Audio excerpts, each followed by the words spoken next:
So thank you very much, Mr. Sakai, for this interview. It's such an honor. And, well, Usagi Jimbo, it's been published for the last 30 years or so. Still, what we think is that it's never repetitive. There are always like new elements that make it fun. So how do you achieve this? We were wondering, what's the secret formula, the recipe, the magic recipe, right? Is it that probably you combine sometimes Japanese folklore with sci-fi, with I don't know, a lot of elements. I was listening to you previously. You were saying that you really enjoy telling stories about whatever you like, right? Exactly. So is that the recipe? I own the character and I own everything about Usagi. So I can write and draw any type of story that I want to. I have done action adventure or mysteries or romance, historical, science fiction even, Usagi in space. I did the story Senso, in which the Martians attack feudal Japan. And I can do anything. I have done quiet stories like the tea ceremony, where it just shows a step-by-step process of the tea ceremony. I have done stories where it's all out action, where he just fights and kills everybody. But it's always tasteful. Yeah, that's true. That's true. That's why I'm saying there are always like new elements to it. So you actually, I'm gonna jump, if you don't mind, to a question, because you were saying that, for example, the tea ceremony, you're showing certain processes, right? So there's no doubt that your comics have an educational side as well, right? There's not only entertainment, but also you are capable of teaching us a lot of things, right? So, for example, we remember there was a chapter in which we could see the kite manufacturers, for example. That's really interesting. So, in a way, is Usagi like a tool that you use also in order to make Japanese culture more approachable, mostly to probably American and European audiences? Oh, exactly. And also too, I believe that good research can only enhance a story. Lack of research can destroy even the best made story. So I try to do as much research as possible within reason, because Usagi is primarily entertainment. But I believe that comics can also be used as a teaching tool, and Usagi has been used in the classroom. It's the story Grass Cutter has been used as a textbook in Japanese history classes, because it starts off with the creation of the Japanese islands, and it goes down through history and follows a sword Grass Cutter which is following the tail of an 8-headed dragon. And it goes down through the Genpei Wars, the civil wars of Japan.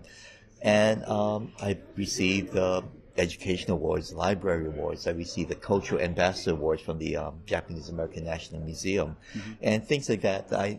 Because Usagi can be used as a teaching tool, and I learn more from those than the readers do. And actually, much of the times, much of the research does not get into the stories. But I started making story notes where it goes deeper into different aspects of the stories that I've touched on. Yeah, actually, regarding that, for example, most of the volumes that have been published, they have these extracts, these notes. Most of them, they clarify information or they add extra information, right? So we are proud to say that the Spanish version of the comics, they keep these notes, and that's amazing. So keep doing it, please. Well, the kite story was the first story that I did a lot of research just for the story, and I wasn't sure about it because I thought, maybe the research would kind of slow the story down. But people said, no, I love it. With Grass Cutter, I did so much research that I had to do the story notes, because I just skimmed apart across so much of the elements of Japanese mythology and history in the story that I had to have more in-depth, tell that part of the story a lot more deeper. Yeah. So I had to put the story notes in that, and people say, we love the story notes, keep doing it. So whenever I can, I do the story notes. True. Thank you very much for that. Also, some of the adventures we love from Usagi, they involve yokai as well. There's adventure and terror combined somehow. There's even the Triple J, which is one of the most powerful characters as well, right? So, given there are so many different elements within your stories, and you were saying you can talk about whatever you prefer in that moment, right? Or inspires you. But we were wondering, which ones are your favorite stories?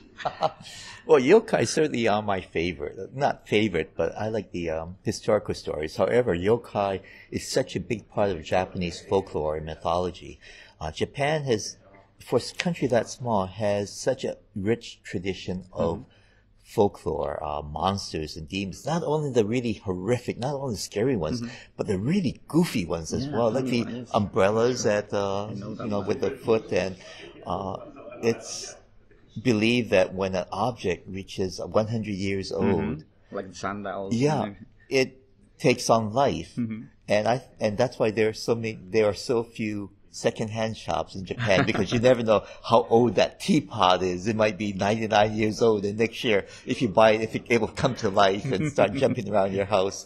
So I thought those things are really fun. So I would do stories about those things as well as a really terrible, scary ones. But I think my favorite ones deal with aspects of Japanese society that most people aren't familiar with. Even I'm not familiar with seaweed farming or soy sauce making, or how different festivals are created. And for me, I love doing the research for those. So, I think the historical ones or cultural ones are my favorite. Great. I think ours too. So this is actually a funny question, but I think it's something we've always wanted to know. We are in a world full of anthropomorphic beings, right? I mean, there are animals that resemble human. Right. And actually, so a lot of people are asking, what's this world? Is it a parallel universe? Is it an unknown dimension? Is it the Earth's past? Is it a dream, or it doesn't matter at all? It doesn't matter. I mean, it's like we are. It must be a parallel world, I guess. But when I created Usagi, I love the idea of a rabbit samurai, and especially the visual of his ears tied up into a chonmage. And I had the decision whether to put him in a human world, like the only animal in a human world, and it just didn't make sense that way. So I put Usagi in a world where it's populated by all animals. And I think I made the right decision. People ask me about the lizards running around Usagi's world, the tokage. And I created those because things that are pets, cats, dogs, scavengers, rats in our world are people in Usagi's world. So I needed something to take the place of those wild animals in our world, and I came up with those lizards, the tokage. And the funny thing is, people ask me, do they really have those giant lizards in Japan? And I say, oh yeah, they're all over the place. They run around the streets, they get hit by cars. Oh, they're such a nuisance. So if you go to Japan, you will see them, right? All those tokage, you can do that tokage sushi. Then people will look for them. Actually, that's really got started. Actually, you were saying that, Usagi, he has such a powerful image. He's a rabbit, but, that's weird in a way, right? Because we were thinking, okay, rabbits are actually kind of scared of everything. So that's right the opposite from our hero here. So is there a way in which you choose your character's species, or does the species have something to do with the personality of each character, or it doesn't? Well, sometimes I would use an animal because of certain qualities, like Katsuichi, his teacher. He's a lion because he's strong and noble. Exactly. And other characters I use because they're timid. For Usagi, I like the counter, working against that rabbits are so timid, they're scared. And I used Gen, the rhino, because I like showing the rabbit next to this huge rhino. I like the juxtaposition. But also, too, Usagi as a rabbit. Rabbits are very popular in Japanese folklore. There's many stories about the rabbit, and he's always the good guy. He's always a hero. So I like that. And in Japanese folklore, there's no... In the Western folklore, there's a man in the moon. In Japan, it's a rabbit in the moon, and he's pounding mochi. Yes, I've seen that. So, the rabbit is very strong in Japanese culture and folklore. So that's another reason why I chose a rabbit to be the hero. Nice, very nice. So some news. Right now, the series are gonna start from issue number 1 again.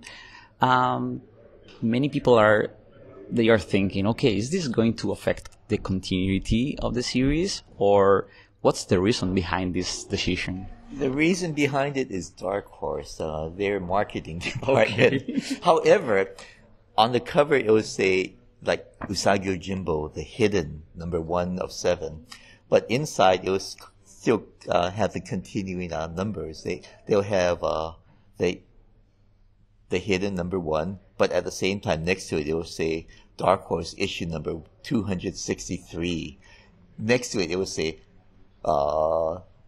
issues 275 of the complete Usagi. So the numbering system will continue. It won't really affect my storytelling. It's mainly for marketing. And currently, when you talked about the number going back to number 1, that's because we're starting off with a 7-part miniseries called The Hidden, and it's about the early Christians, European Christians in Japan, and the persecutions. And that's something I really want to get into. It's very, very different from the regular Usagi story. It's a murder mystery, but it revolves around the Christian religion in Japan. And I doing some research.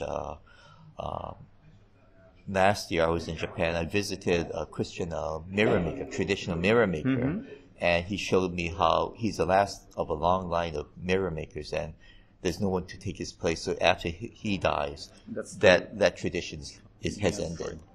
So I got to meet him. I got one of his special mirrors, and it's a fascinating mirror. It looks like a regular mirror. It reflects like a regular mirror, but if you shine a light on it a certain way, it'll reflect on the wall the image of Christ on the cross. And it was fascinating. So I'm going to use that as part of my one of my stories. I also want to go to Nagasaki to do research, because that used to be the area for the European Christians, the Japanese Christians. So that would be another story further on down the line. But I'm already plotting stories that I won't do for years and years from now. We are eager to read them.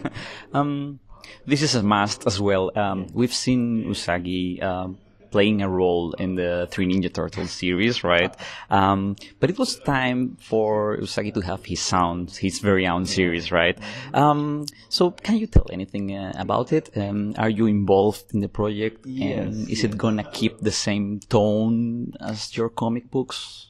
Well, first of all, we signed an option agreement with Gaumont in France. Gaumont is the oldest film studio in the world, started in the 1800s.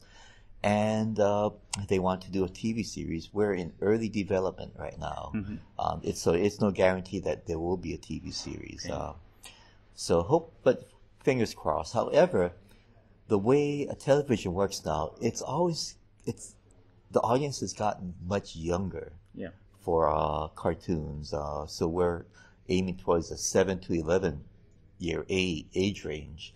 And that's the age range that the last version of the Ninja Turtles is going for, which I was surprised because Usagi appeared in the last season of Ninja Turtles, and I mean, people were dying there. There was one guy got trampled by a horse. I was surprised.